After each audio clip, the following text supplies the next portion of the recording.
နှစ်ပေါင်းများစွာကြာပြီးတဲ့နောက်မှာတော့ကုမ္ပဏီဥက္ကဋ္ဌလူစီဟာနောက်ဆုံးတော့သူမရဲ့မွေးရပါမိဘတွေကိုပြန်လည်ရှာဖွေတွေ့ရှိနိုင်ခဲ့ပါတယ်။ဒါပေမဲ့သူတို့ကသူမကိုချစ်တာဟာသူမရဲ့ပတ်စံကြောင့်လားဒါမှမဟုတ်သမီးတစ်ယောက်အနေနဲ့တကယ်ချစ်တာလားဆိုတာသိချင်ခဲ့တဲ့လူစီကတန်ရှင်းရေးဝန်ထမ်းအဖြစ်အသွင်ပြောင်းပြီးသူတို့စီကိုတွားတွေ့ခဲ့ပါတယ်။ဒါပေမဲ့မိဘနှစ်ပါးကသူမကိုတွေးလိုက်တဲ့အချိန်မှာတော့အထင်သေးတာမျိုးလုံးဝမရှိခဲ့ပါဘူး။အဲ့ဒီအစားသူတို့ကလူစီကိုတင်းတင်းကြပ်ကြပ်ဖတ်ထားပြီးအလုပ်ပင်ပန်းလွန်းရင်အိမ်ကို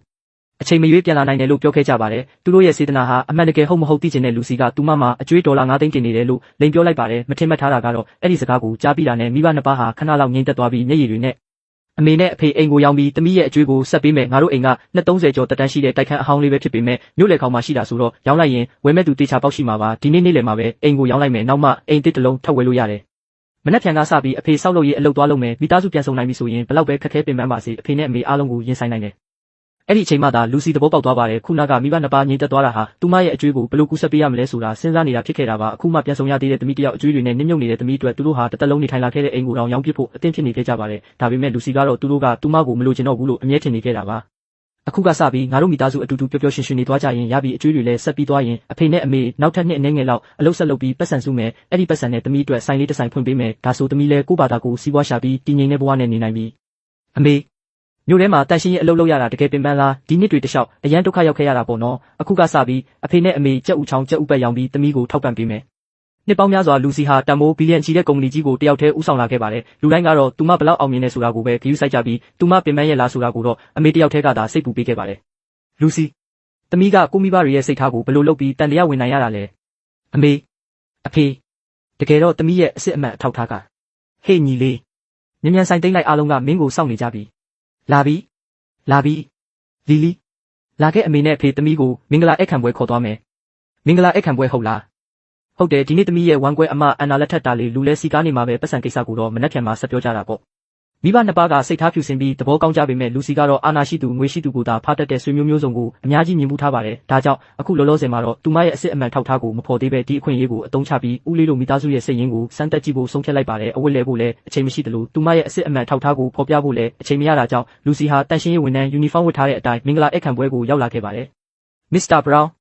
စိတ်မပူပါနဲ့ကျွန်တော်အဖေကဆန်ရိုက်အုပ်စုမှာကြီးကြပ်ရေးမှုပါမင်္ဂလာပွဲပြီးရင်အဖေကိုပြောပြီးခင်ဗျားကိုအလုပ်ဝင်ခွင့်မိတ်ဆက်ပေးမယ်ဆန်ရိုက်အုပ်စုဟုတ်လားအဲ့ဒါငါကုမ္ပဏီမဟုတ်ဘူးလားသူကလူတွေကိုစိတ်ကြိုက်အလုပ်သွင်းပေးနိုင်တယ်ပေါ့ဒီတို့သားကတကယ်ကိုမောက်မာလွန်တာပဲအလံဒီတို့သားရဲ့အချက်လက်အားလုံးကိုအခုချက်ချင်းစုံစမ်းပေးဥက္ကဋ္ဌကြီးတွေ့ပါပြီတို့သားနာမည်ကတွန့်ပါသူ့အဖေကြော့ကဝယ်ယူရေးဌာနအကြီးအကဲပါဒီသားဖားနှစ်ယောက်ကသူတို့ရဲ့ယာတူးကိုအသုံးချပြီးပစ္စည်းပေးသွင်းသူတွေကိုဖိအားပေးလက်ငွေတွေယူနေကြတာပါဒီလိုဆိုတော့ဒီနေ့မင်္ဂလာပွဲကိုအမိဖြောက်ပြီးလာခဲ့တာကလူတွေရဲ့စိတ်ရင်းကိုပဲမြင်ရမှာမဟုတ်တော့ဘူးကုမ္ပဏီတွေကကပ်ပါကောင်တွေကိုလည်းတခါတည်းဖော်ထုတ်ရှင်းလင်းနိုင်တော့မှာပါဟိတ်ဒီအမိုက်ကောက်သမားကဘဲကပေါ်လာတာလဲအထက်ကဧည့်သည်တွေကအရေးကြီးတဲ့ဧည့်သည်တွေကြီးပဲတန်ရှင်းရေးလာလို့တာဆိုရင်နောက်ပေါက်ကနေဝင်ငါကအန်နာရဲ့အတော်ပါဒါကမင်းဦးလေးစင်းရဲတဲ့ဆွေမျိုးတွေပေါ့အန်နာကတော့ဘသူမဆိုဖိတ်တာပဲလက်ဖွဲ့ငွေကိုဟိုဘက်မှာသွားပေးလိုက်ဒီမှာရက်ပြီးမျက်စိနောက်အောင်မလုံးနဲ့လူစီမထင်ထားတာကတော့သူမရဲ့ကုမ္ပဏီတွေကကြီးကြပ်ရေးမှုအသေးလေးတယောက်ရဲ့သားကတော့လူတွေကိုဒီလောက်အထိအထင်သေးရဲလိမ့်မယ်ဆိုတာပါမစ္စတာစမစ်လက်ဖွဲ့ငွေ18800ဝါဂျက်လက်ဖွဲ့ငွေဒေါ်လာ100ဟုတ်လားဒါကသူတောင်းစားတွေကိုလှူတဲ့အလှူပွဲလားဒေါ်လာ100ပဲယူလာပြီးကျဲငါးပွင့်ဟိုတယ်မှာကျင်းပတဲ့မင်္ဂလာပွဲကိုလာစားရဲသေးတယ်အလကားလာစားမဲ့ဆွေမျိုးတွေပဲဖြစ်ရမယ်အမေအဖေခေါင်းမုံပါနဲ့ဒီဒေါ်လာ100ကအမေနဲ့အဖေနေမအားညမနာအလုပ်လုပ်ပြီးရှာထားတဲ့တန်ရှင်းတဲ့ငွေပါဘာမှရှက်စရာမရှိဘူးတယောက်သူတို့ကိုအပြင်ထုတ်လိုက်စမ်းသူမရဲ့မိဘတွေကိုအပြင်ထုတ်မယ်ဟုတ်လားဒါကဧည့်သည်တွေကိုဆက်ဆံတဲ့နီလန်လားဘသူကငါဦးလေးကိုအပြင်ထုတ်မယ်လို့ပြောလိုက်တာလဲမြန်လကားလာစားတဲ့ဆွေမျိုးတွေကိုအပြင်ထုတ်လိုက်အဖေနဲ့တခြားဧည့်သည်တွေမကြခင်ရောက်တော့မယ်သူတို့ရှိမှငါ့ကိုအရှက်မခွဲစေနဲ့တအိမ်ထဲနေတဲ့လူတွေကတော့အချင်းစရိုက်တောင်တူကြတာပဲဒါကြောင့်ပဲအန်နာရဲ့ဝမ်းကွဲကတွန်လုံမောက်မာတဲ့လူကိုသဘောကျသွားတာမဆန်းတော့ပါဘူးဦးလေးအတော်ဘာလို့တကားဝမှာပဲရက်နေကြတာလဲလားအထဲဝင်ပြီးထိုင်ကြပါအန်နာဒီနေ့ကသမီးရဲ့မင်္ဂလာပွဲနေ့လေးငါတို့ကလက်ဖွဲ့ငွေဒေါ်လာ100ပဲပေးနိုင်လို့သမီးကိုအရှက်ရစီမှာစိုးနေတာအတော်အဲ့ဒီလိုမပြောပါနဲ့အားလုံးကမိသားစုတွေပဲလေအန်နာဘာလို့နေတာလဲငါအဖေနဲ့ဆန်ရိုက်အုပ်စုကအရေးကြီးဧည့်သည်တွေမကြခင်ရောက်တော့မယ်ဒီစင်းရဲတဲ့ဆွေမျိုးတွေနဲ့ဒီမှာရက်ပြီးစကားပြောနေတော့လားမင်းမရှက်ရင်တော့ငါကတော့ရှက်တယ်တွန်းပါဆက်စင်ချင်းပြောသူတို့ကငါဦးလေးနဲ့အတော်ပဲသူတို့ကိုအထင်သေးပိုင်ခွင့်မင်းမှမရှိဘူးမင်းကအခုမှပြန်ရှာတွေ့တဲ့ညီမလေးပေါ့ဟုတ်လားဟုတ်တယ်အခုမှပြန်တွေ့တာကံကောင်းလို့မင်းတို့မင်္ဂလာပွဲကိုအချိန်မီရောက်လာနိုင်တာပြန်လာနိုင်တာအရန်ကောင်းတယ်ဒီနေ့ကဝမ်းသာစရာနေ့ဆိုတော့ငါတို့မိသားစုလည်းကောင်းကောင်းပြန်ဆောင်ရမယ်လားအဓိကစပွဲမှာတွားထိုင်ကြရအောင်ဘသူတတိရှိလို့ကန့်ကွက်ရဲမလဲကြည်တာပေါ့ဒီမြင်ကွင်းကိုမြင်ပြီးလူစီကသူမအန်နာကိုအထင်မှားခဲ့တာကိုသဘောပေါက်သွားပါတယ်သူမရဲ့ဝမ်းကွဲအမကမိသားစုအပေါ်တစ္ဆာရှိပြီးစိတ်ထားလဲအရန်ကောင်းတာပါဒါပေမဲ့တွယ်လိုလူမျိုးကိုဘာလို့ရွေးချယ်မိတာလဲဆိုတာတော့နားမလည်နိုင်ခဲ့ပါဘူးအန်နာ မင်းတကယ်ကိုအတိတ်ပဲမရှိဘူးအန်နာအစီအစဉ်တင်ဆက်သူကအချိန်စရာမှာပြဿနာရှိတယ်လို့ပြောတယ်မင်းကိုနောက်ဖက်ဆင်မြင့်ကိုအခုချက်ချင်းခေါ်နေတယ်ဦးလေးအတော်အရင်ဆုံးထိုင်စရာနေရာရှာထားကြပါကျမခဏနေရင်ပြန်လာခဲ့မယ်အန်နာသမီးအလုပ်သွားလုပ်လိုက်ငါတို့ကိုစိတ်မပူနဲ့အမေအဖေဒီမှာပဲထိုင်ကြရအောင်ဘာဖြစ်နေတာလဲတန်ရှင်းရေးတာဝန်ခံကဘသူလဲတန်ရှင်းရေးဝန်ထမ်းကိုဘာလို့အထဲဝင်ခွင့်ပေးထားတာလဲအတိတ်ပဲမရှိလိုက်တာဘသူကဒီမှာထိုင်ခိုင်းလို့လဲချက်ချင်းထားလိုက်ဟေ့ညီလေးကြည့်ရတာငါဦးလေးကပဲတကယ်မောက်မာတဲ့လူဖြစ်နေတော့တာပဲထ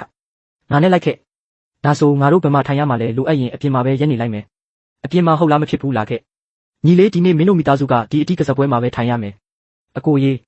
အဲ့ဒီလိုမလုပ်ပါနဲ့ဒီနေရာကအရေးကြီးဧည့်သည်တွေအတွက်ထားတာလေကျွန်တော်ကလည်းဒီလိုဝတ်ထားပြီးစီနန်းတွေလည်းရနေတော့အန်နာမင်္ဂလာပွဲမှာသူ့ကိုအရှက်ရစေမိမှာစိုးတဲ့ထောင်းကစပွဲလေးမှာပဲထိုင်လိုက်ရင်ရပါတယ်အရှက်ရစေမယ်ဟုတ်လားမင်းကလီလီကိုရှာဖို့အတွက်ကိုရှာသမျှပတ်စံအားလုံးကိုတုံးခဲ့တာငါမျက်စိထဲမှာတော့မင်းဝတ်ထားတဲ့ဒီဝတ်စားကဒီနေ့ဒီမှာရှိတဲ့ဘသူ့ဝတ်ထက်မဆိုပိုတန်ဖို့ရှိတယ်ဒီနေ့ငါသမီးလက်ထက်တာဖြစ်ပြီးမင်းတို့နှစ်ယောက်ကသူ့ရဲ့ဦးလေးနဲ့အတော်စစ်တွေဒီနေရာမှာထိုင်တဲ့သူကမင်းတို့ကလွယ်ပြီးဘသူမှမရှိဘူးလီလီသမီးမျက်လုံးတွေကငငယ်တုန်းကအမေနဲ့အရန်တူတာပဲဦးလေးအတွက်သမီးပြန်လာနိုင်တာအရန်ဝမ်းသာတယ်သမီးပျောက်သွားပြီးတဲ့နောက်မင်းမိဘနှစ်ယောက်ဘလောက်ဒုက္ခရောက်ခဲ့ရလဲသိရလားသမီးကိုရှာဖို့အတွက်နေတိုင်းအစားတောက်လဲလေးတွန်းပြီးအသက်မွေးခဲ့ကြတာဖះကျေးဇူးနဲ့အခုတော့သမီးအိမ်ပြန်ရောက်လာနိုင်ပြီစပွဲထိုးဒီစပွဲကိုအကောင်းဆုံးအရက်တပလင်းယူလာပေးဒီနေ့ငါတို့မိသားစုပြန်ဆောင်တဲ့အထိမ်းအမှတ်အနေနဲ့တေချာအောင်ပွဲခံရမယ်ဒီအချိန်မှာတော့လူစီဟာလူတွေကိုအထင်မှားခဲ့တယ်ဆိုတာသဘောပေါက်သွားပါတယ်ဦးလေးနဲ့ဝမ်းကွဲအမကလည်းသူတို့မိသားစုအပေါ်တကယ်စိတ်ကောင်းရှိကြတာပါအလံသူတို့စမ်းသပ်မှုကိုအောင်သွားပြီးငါပြင်ဆင်ထားတဲ့တန်ဖိုးတိမ်ပေါင်းများစွာရှိတဲ့လက်ဆောင်ကိုယူဝင်လာတော့ဟုတ်ကဲ့ဥက္ကဋ္ဌကြီးမစ္စတာဘရောင်းဒီဘက်ကိုကြွပါဒါကဒီခန်းမထဲမှာအကောင်းဆုံးနေရာပါဒီလူကဥက္ကဋ္ဌလူစီနဲ့ဘာလို့ဒီလောက်တောင်တူနေရတာလဲဥက္ကဋ္ဌလူစီကဘီလီယံနဲ့ချီတဲ့ချမ်းသာကြွယ်ဝသူလေးသူပဲသွားကိုရံတော်အဖွဲ့ကြီးလိုက်ရှင်းပေးရတာတန်ရှင်းရေးဝန်ထမ်းအဖြစ်မင်္ဂလာပွဲကိုလာနိုင်ပါမလားမျက်နှာတူယုံပဲရှိတဲ့စင်းရဲသားတစ်ယောက်ဖြစ်မှာပေါ့ဟေ့ဖယ်ဆန်းမျက်စိမပါဘူးလားမစ္စတာဘရောင်းလမ်းလျှောက်နေတာမမြင်ဘူးလားမစ္စတာဘရောင်းဒီကုံတွေရှိတဲ့နေရာမှာကြော့ထိုင်ပါတာမတ်မင်းမလောက်တာလဲဒီနေရာကိုအန်နာဦးလေးနဲ့အတော်အတွက်ငါချန်ထားတာလူကိုဘာလို့တွန်းရတာလဲမစ္စတာဘရောင်းကဆိုင်းရိုက်အုပ်စုရဲ့အကြီးတန်းအမှုဆောင်ပဲသူကလက်ဖွဲ့ငွေဒေါ်လာ9000တောင်ပေးထားတာမင်းတို့ကဒေါ်လာ100ပဲပေးပြီးတက်ရှင်းဝန်ထမ်းသမီးတယောက်ကိုတောင်ခေါ်လာသေးတယ်အတိကစားပွဲမှာထိုင်ဖို့ထိုက်တန်တယ်လို့ထင်နေတာလားအလံတွန်နဲ့ဒီမစ္စတာဘရောင်းအကြောင်းအကုန်စင်စုံစမ်းလိုက်ခုနကငါအဖေကိုတွန်းခဲ့တဲ့အတွက်သူတို့ကိုတန်ရာတန်ကြီးပြန်ပေးဆက်ခိုင်းမယ်ဘာလို့မင်းတို့မတန်ရှင်းသေးတာလဲမိဖို့ကြောင့်လဲသွားထိုင်ပြီးစပွဲထိုးတွေနဲ့အတူကြံတဲ့စားစရာတွေစားလိုက်ဒါဆိုငါတို့ပေးတဲ့လက်ဖွဲ့ငွေနဲ့လို့ဒီလိုလုပ်တာပေါ့ဒါကငါဝမ်းကွဲအမအတွက်ငါပြင်ထားတဲ့လက်ဆောင်ပဲမင်းတို့တွန်မိသားစုဒီလက်ဆောင်ကိုလက်ခံနိုင်မလားကြည့်ကြတာပေါ့ဟာအိုဖရားကြီးအကြာကြီးမွေနောက်ပြီးထုတ်လာတာကဝယ်ရင်အလက်ကားရတဲ့အဝတ်အိတ်စုပ်လေးတစ်လုံးပဲလားတယောက်ဒီသူတောင်းစားတွေကိုအပြင်ထုတ်လိုက်စမ်းရဲကြပါရဲနိုင်တဲ့လောက်ရဲထားကြအိတ်ထဲမှာဘာရှိလဲမြင်ပြီးရင်မင်းတို့အခုလိုရဲနိုင်သေးလားဆိုတာကြည့်ကြတာပေါ့တန်ရှင်းရေးဝန်ထမ်းတယောက်ကဒီမှာလာပြီးအဆက်ကွဲခံရဲသေးတယ်ပေါ့မင်းရဲ့အမိုက်အိတ်ကိုယူပြီးထွက်သွားစမ်း